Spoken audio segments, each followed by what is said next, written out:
O Zamis, City of Misamis Occidental, Luxton, Magtanaw ka nato karon pinaagi sa Facebook page o YouTube channel sa AONC. Kumusta ug maayong adlaw? Ako si Darcy Humotikson. Kini ang Ozamis Today.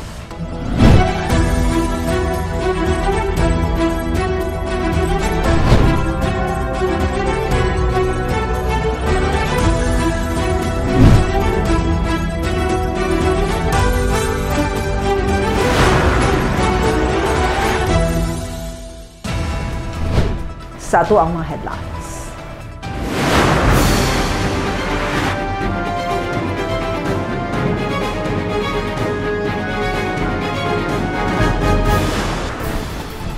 Asinso sa Miss Administration nagpadayon sa ligon nga suporta alang sa mga senior citizens. Fourth quarter social pension gidistribute na.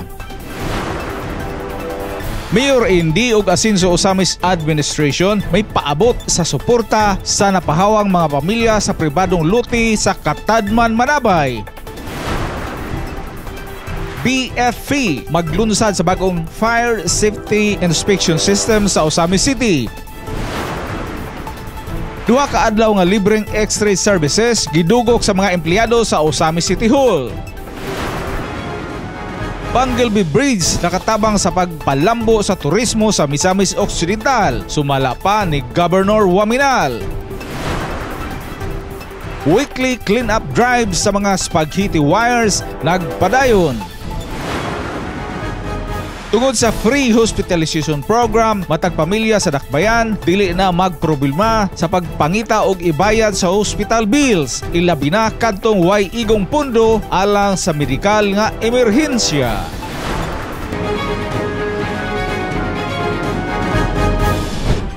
Ani ang mga detalye sa Ozamis Today. Asan sa Ozamis Administration nagpadayon sa ligon nga suporta alang sa mga senior citizens for the quarter social pension gidistribute na gitutukan ni Bernal Tagson ang maong balita. Ang good news sa iyang report.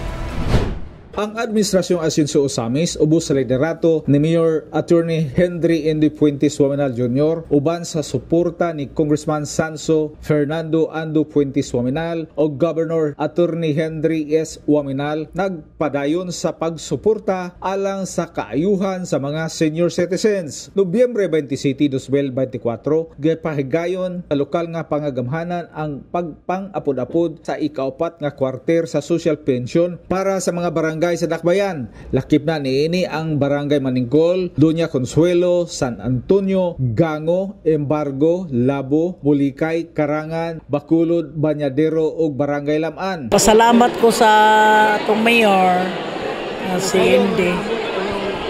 Sayo naabot ang among pension.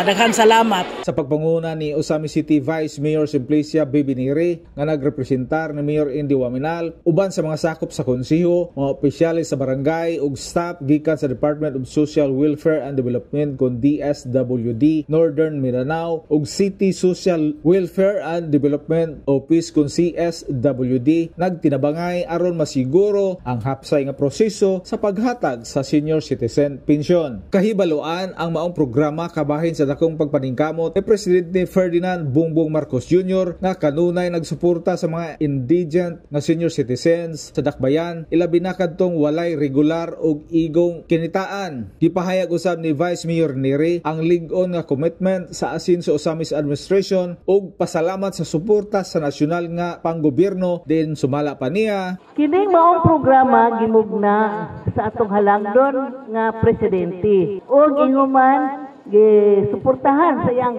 tibuok kabinete ang atong kanini ang Speaker sa House of Representatives, ang atong halangdon nga Governor sa Misamis Occidental Henry S. Waminal nga naningkamot yun nga kining atong ayuda kani mga funding o kani mga resources gikan sa kauluhan moabot gyud dinhi sa atong probinsya.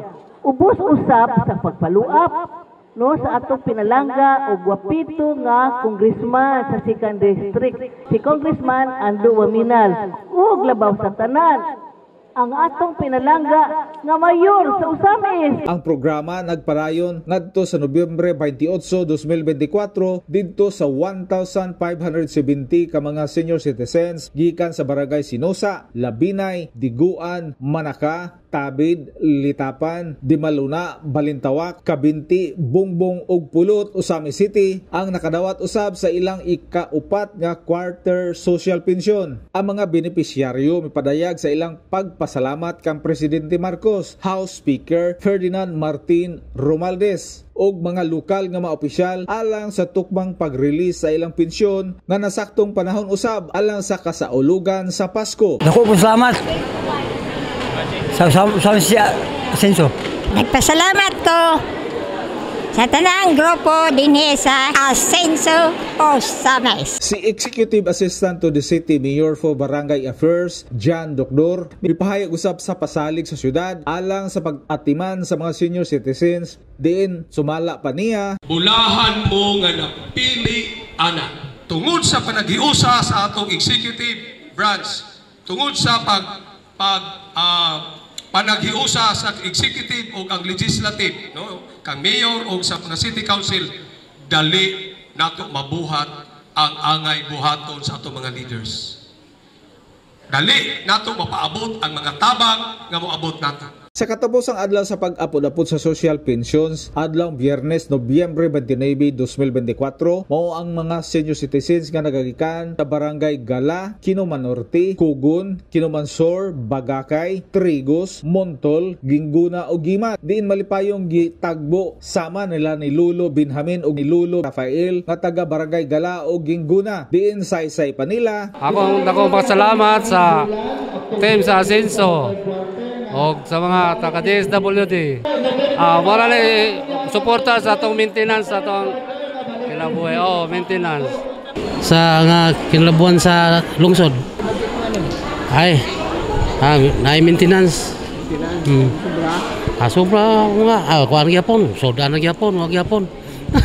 Ang padayon nga pag-apod-apod sa pensyon alang sa mga usamisnong senior citizens nagpakita sa kalig-on sa panaghiusa tali sa nasyonal nga panggobyerno ug sa administrasyong Asenso Usamis aron masiguro nga ang mga lulo ug lula sa dakbayan makadawat sa hustong pag-atiman, suporta og dignidad nga angay para kanila, ilabi na nga haduol na ang selebrasyon sa Kapaskuhan. Alang sa Usamis Today, ako si Bernal Texas. Salamat Bernal. Mayor Indy ug Asenso Usamis Administration nipaabot sa suporta sa napahawang mga pamilya si pribadong lote sa Katadman Manabay ma-report si Leoncio Medallo.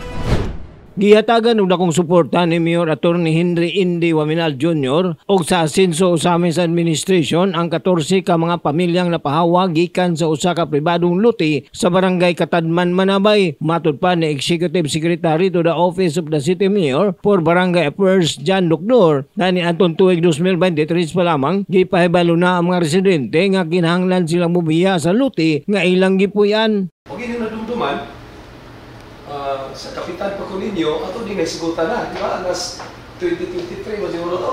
O mga nagsingaw to na to ang barangay election, kurang naglayo mag-ano ito barangay election na to. O ipasabot na ako sa inyo, nagkikinahanglan na yung taon ng yuta, kaya doon na po aron po niyang mapahimuslan.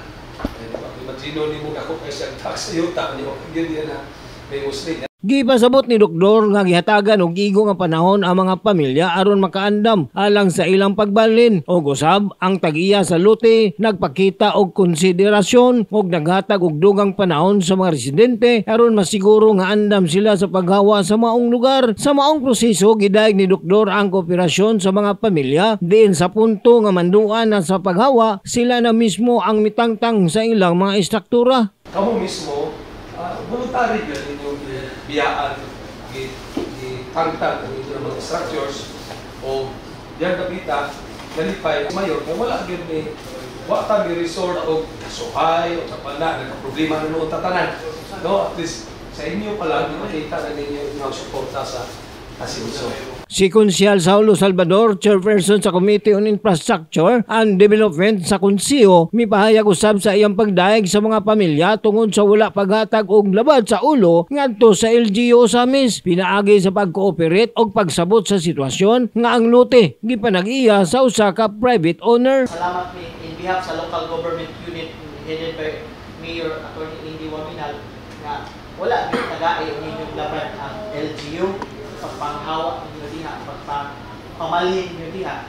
O pasalamat mi kay nakasabot mo sa situation nga ang yuta is owned by a private owner. Dugang pa ni Konsyal Salvador nga ang matag household makadawat og tag 10,000 pesos gikan kang Mayor Attorney Henry Indy Waminal Jr. isip financial assistance sa matag bubong aron makatabang sa ilang pagsugod usab. Wala dama sa mga residente ang 10,000 pesos nga gitunol ni Mayor Indy og sa Asenso Osamis administration. Matud pa ni Norman Gonzaga Uge, Widin Ramayrat, Jinky Daduli og uban pang mga apektadong residente. Actually, wala gyud mi na surprise ra gyud kayo may karong kapuno nung naaday mi madawat. So pinaagi ra gyud sa pagpaningkamot sa amo ang kapitan, kanhing kapitan nga si Kapitan John Doctor. Nang daghan jud kaig salamat ingon man sa Team Asenso. Salamat jud kayo. Ako na kani katabang namo. Among pagpamalhin.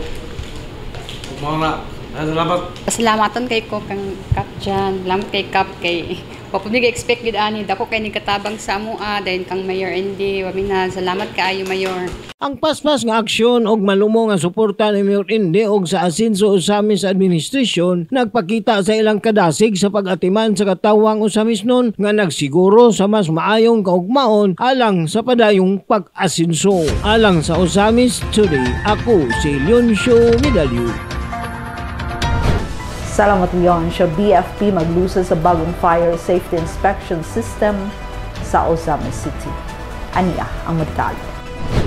Ang Bureau of Fire Protection kun BFP sa pakigtambayayong sa Asenso Osamis Administration ang maglusad sa bagong Fire Safety Inspection System kun FSIS sa dakbayan sa Osamis. Kini nga sistema nagtumong sa paghimo sa proseso sa pagkuha sa fire safety clearances nga mas dali, mas sayon ug mas epesyente alang sa mga negosyo ug sa publiko. Sugod Disyembre 4, 2024, ang FSIS magtabang sa pag-streamline sa issuance sa fire safety certificates ug clearances ug magtugod sa BFP mas ma-monitor ug ang pagpatuman sa mga fire safety regulations samtang nagtagana usab sa mas klaro ug mas sayon nga paggamit nga proseso alang sa katawhan. Usa sa mga pangunang bahin sa FSIS mao ang katakos niini sa paghimo og real-time database alang sa tanang fire safety records nga nagpasayon sa pagsubay sa fire code fees, buhis ug multa. Kini makatabang sa pagpauswag sa katukma ug pagpadali sa proseso sa clearance. Usa pa nga dakong kausaban mao ang pagdugang sa usa ka sigurado nga online payment system. Ang mga kliyente karon mahimong magbayad sa fire code fees, buhis ug multa diretso pinaagi sa FIS platform nga nagwagtang sa panginahanglan og third-party services. Kini maghimo sa proseso nga mas komportable ug way libog.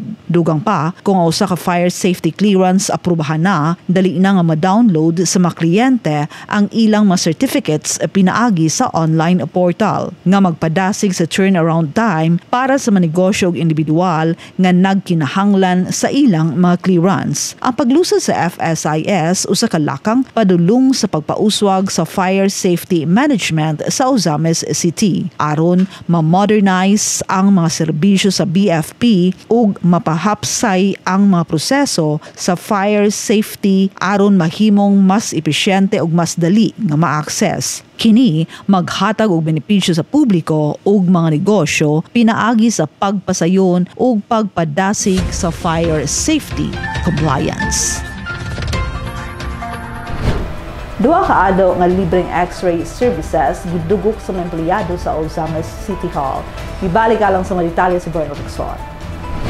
Gidugukan sa kapin sa 900 ka mga interesadong empleyado gikan sa nagkadaiyang departamento ug buhatan sa Osam City Hall nga gustong makabenepisyo sa duha ka adlaw nga libre o walay bayad nga mobile chest X-ray diagnostic imaging services ang nasangpit nga programa og serbisyo publiko sa gobyerno nga gipasugdahan sa Department of Health sa pakigtambayayong sa Alay Buhay Foundation ay Davao Diagnostic Center Incorporated ug hugtanong gisuportahan usab ni Usami City Mayor Attorney Henry N.D. Puentes Wamanal Jr. pinaagi sa mga healthcare professionals sa Usami City Health Office. Nagsugod alauna sa hapon Nobyembre 28 hangtod sa alas 4 sa hapon Nobyembre 29, 2024 dito sa Usami City Hall Covered Court ug sa IBGT Compound, Barangay Karangan, Usami City. Kani nga program nga atong gibuhat karon is gi-initiate ni siya sa kaning isa ka non-governmental organization nga gitawag og Alay Buhay Foundation.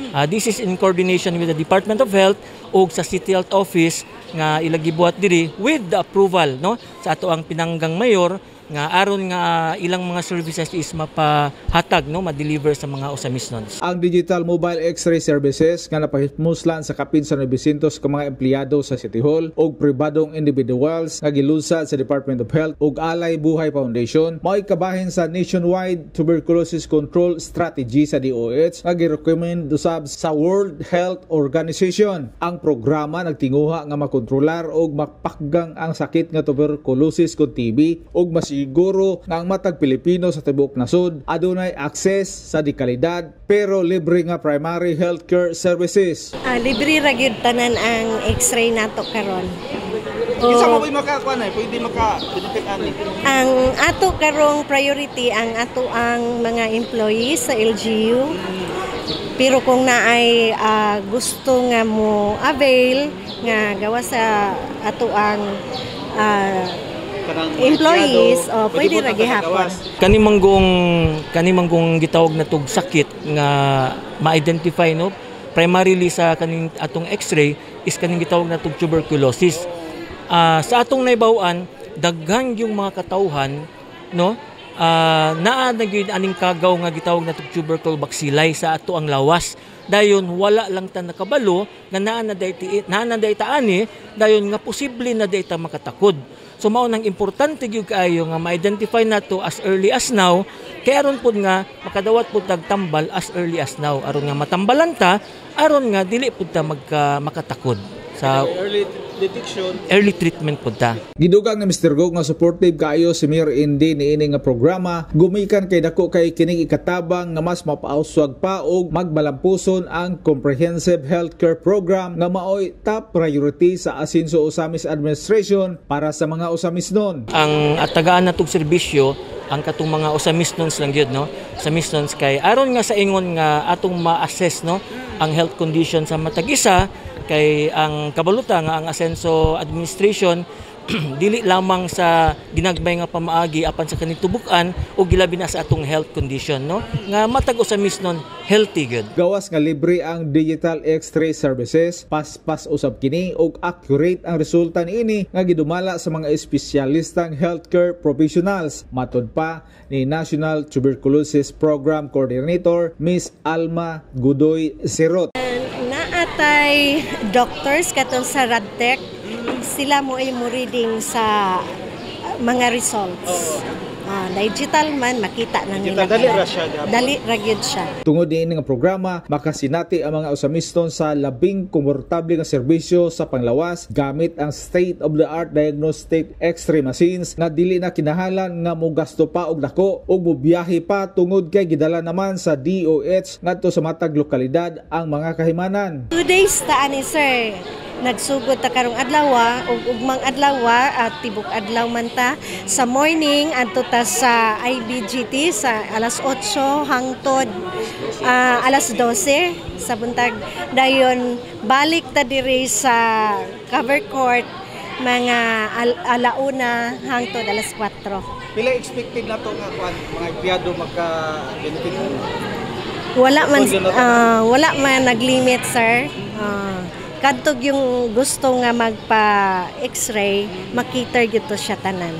Lagi no. Dito din siya nga kuan programa kay baluta mahal mo ko ng X-ray no.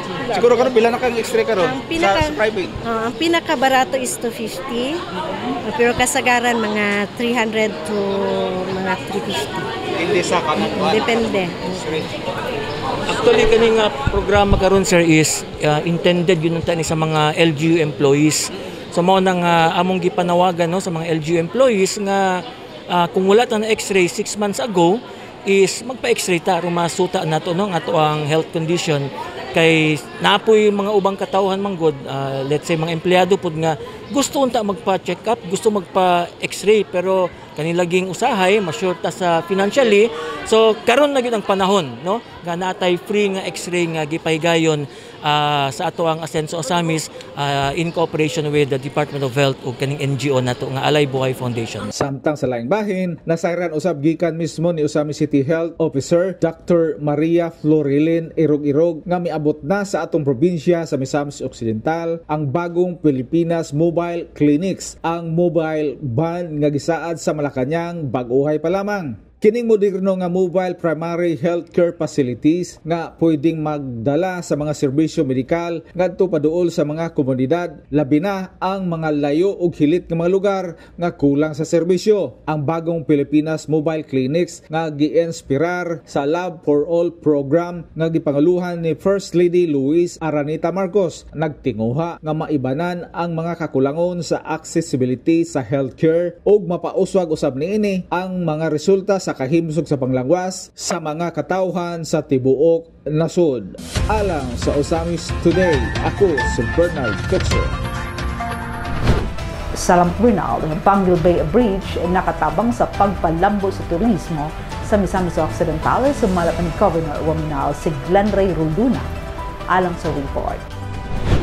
Ibutiyag ni Misamis Occidental Governor Henry S. Waminal atol sa 140th RDC Full Council meeting nga gipahigayon sa Aya Hotel and Residences Clarin, Misamis Occidental ang pagtaas sa ihap sa turista na misulod sa probinsya human sa pag-abli sa Panguil Bay Bridge datong September 27 ni nagpadayon nga tuig. Ang maong tulay giinagurahan na uban ni Presidente Ferdinand Bongbong Marcos Jr. Matud pa ni Gobernador Waminal adunay 216% na pagtaas sa iyap sa mga turista sulod sa unang semana gikan sa pag-abli sa tulay. Diin nagadawat og 2,119 ka mga bisita, halos triple kumpara sa 670 lamang nga weekend visitors sa wala pa mag-abli ang Panguil Bay Bridge.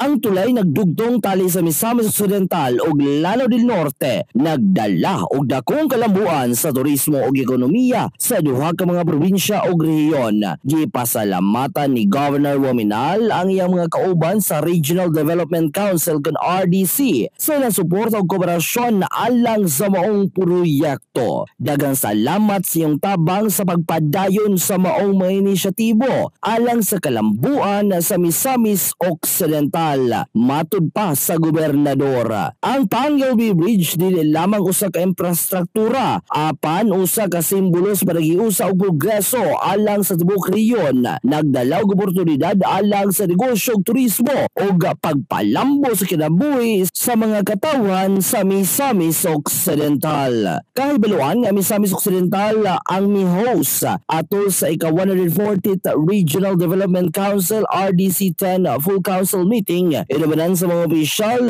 ug mga kadagkuan gikan sa mga ahensya sa Rion 10. Kini usa ka pagpamatuod sa padayon nga suporta sa probinsya sa pagtinabangay uban sa RDC. Kini usa ka pagpamatuod sa padayon nga suporta sa probinsya sa pagtinabangay uban sa RDC aron nga maabot sa tibuok rehiyon ug masiguro ang usa ka integrated, thriving ug resilient Mindanao. Alang sa Osamis Today, kini si Glenn Ray Ruluna. Salamat Glenn. Weekly cleanup drives mga spaghetti wires nagpadayon. Ania ang report. Ang dakong buluhaton sa paghinlo sa naglambod nga mga utility wires gikan sa makadalanan sa dakbayan sa Ozamis ana-ana sa ikaduhang bulan sukad sa pagpatuman niini. Kining inisyatiba nga nagsugod niadtong Setyembre 13, 2024 nagtutok sa mga lugar nga nasuta nga daghan nga naglambod kon spaghetti wires ug dili luwas nga mga linya sa kuryente, cable, telephone, internet ug uban pang utility wires ug gisugdan sa Port Road ning dakbayan. Ang cleanup crew nga naglangkob sa electric, telephone ug cable service providers nagpadayon sa ilang trabaho nga maundang lamang tungod sa kusog kaayo nga hangin ug ulan dala sa bagyo alang sa kaluwasan sa mga linemen. Ang Ascenso Ozamis administration uban sa pagpanguna ni Mayor Attorney Henry Indy F. Waminal Jr. nagpadayon sa pakig-tambayayong sa mga utility companies aron masiguro nga ang makadalanan sa dakbayan mahimong mas luwas, limpyo ug mas nindot tan-awon. Tumong niini nga programa ang pagtangtang sa naglambod ug dili maayo nga mga spaghetti wires nga nagkalat sa kadalanan aron malikayan ang mga disgrasya ug maghatag og kasayon sa mga pedestrian ug mga motorista. Ang cleanup operations gipahigayon matag Biyernes nga nagtugot sa usa ka sistematikong nga pag-aplikar sa pagtangtang sa naglambod nga mga wires. Bisan pa man sa makalisdanan sama sa kusog nga ulan, ang mga trabahante gikan sa mga utility companies padayong nagpursige sa ilang trabaho aron siguro nga magpadayon kini nga programa. Si Mayor Indy ug ang opisyal sa dakbayan mipasabot nga pinaagi sa padayon nga suporta gikan sa komunidad ug pakigtambayayong sa mga utility providers. Ang cleanup drive maghatag og dakong kausaban dili lamang sa dagway apan ilabi na sa kaluwasan sa dakbayan. Kini nga inisyatiba sa Ascenso Ozamis administration nagtan-aw sa paghatag og mas luwas, hapsay ug mas nindot tan-awon nga palibot alang sa mga residente ug mga bisita sa dakbayan. Samtang nagpadayon ang programa, giawhag ang suporta sa mga residente ug sa mga negosyo sa dakbayan alang sa tumong nga usa ka dakbayan nga mahimong modelo sa kalimpyo ug kaluwasan. Ang cleanup drive nagpadayon adlaw nga Biyernes sa matag semana sa nasuta nga mga areas nga may nagkutay nga mga spaghetti wires. Gilauman nga mabati sa komunidad ang layug abot nga maepekto ug benepisyo ni ining inisyatiba sa umaabot nga mga panahon.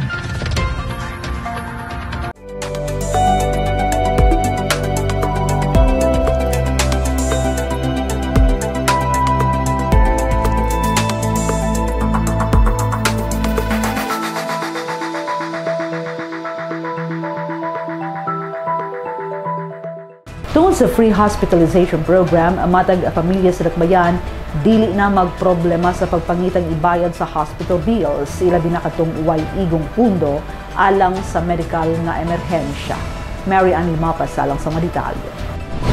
Ang Ascenso Ozamis Pre-Hospitalization programa nga nagtinguha sa paghatag og dinalian nga tabang base sa dakong panglantaw sa Ascenso Ozamis Administration nga nagdasig sa matag komunidad, sektor ug Osamisnon ingon suporta sa mga kabus nga nanginahanglan og tabang labi na sa pinansyal nga estado. Ang mga laka nga gitukod sa lokal nga kagamhanan sama sa Pre-Hospitalization program daan ang gisugdan sukad pa sa administrasyon ni kanhi Mayor 2nd District Congressman sa probinsya Ando Waminal ug hugot nga napadayon ilawom sa pagdumala ni kasamtangang Mayor Attorney Henry Indy F. Waminal Jr. Niini nga pamaagi ang matag pamilya dili na magproblema sa pagpangita og ikabayad alang silang hospital bill. Ilabi na ni atong walay igong pondo panahon sa mga medical nga emerhensya. Si Rini Boy Padayhag, 53 anyos nga residente sa Kapukaw proper, Ozamis City, bidangop sa buhatan sa Ascenso Ozamis Administration uban sa paglaom nga matabangan og maka-avail sa libreng medical assistance aron matubag ang iyang gastuhon human siya na confine sa Misamis University Medical Center tungod sa sakit nga functional intestinal dysfunction ug acid peptic disease. Ang excess bill ni Rini Boy mikabat sa kantidad nga 27,871 pesos ug tungod sa kalisod sa panahon ug krisis iyang gipanikamutan nga iyang ma-process dayon ang mga requirements sa pag-avail sa Ascenso Ozamis Pre-Hospitalization Program. Ni ako diri sir kay nangayo ko og financial assistance sa bahin sa akong hospital bill. Kuan din na hangin nga puno na ito kay hangin dire ko dire sa kong tiyan kanang makons doktor bloated gas mi excess ko sir og kuan sir 27,871.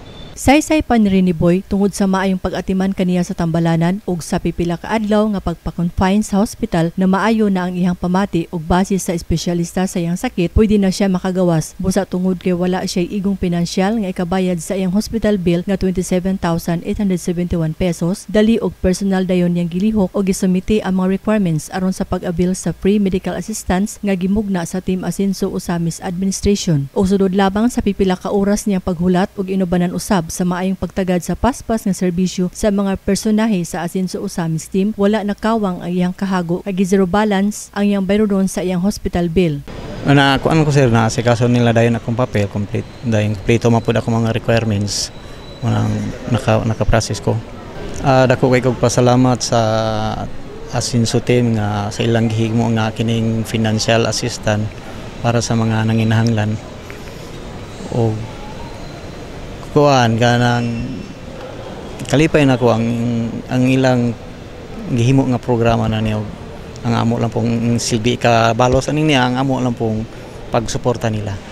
Niini uban sa dakong kalipay kinasingkasing niyang gipaabot ang iyang pasalamat ngadto kang Mayor Attorney Henry NDF Poiminal Jr. tungod niini nga programa ug sa hugot nga pagpatuman sa good governance ug zero corruption nga napagdumala sa padayon Asenso Osamis Administration nahatagan og kasulbaran ang iyang problema sa pinansyal nga emerhensya. Alang sa Osamis Today, ako si Mary Ann Lumapas.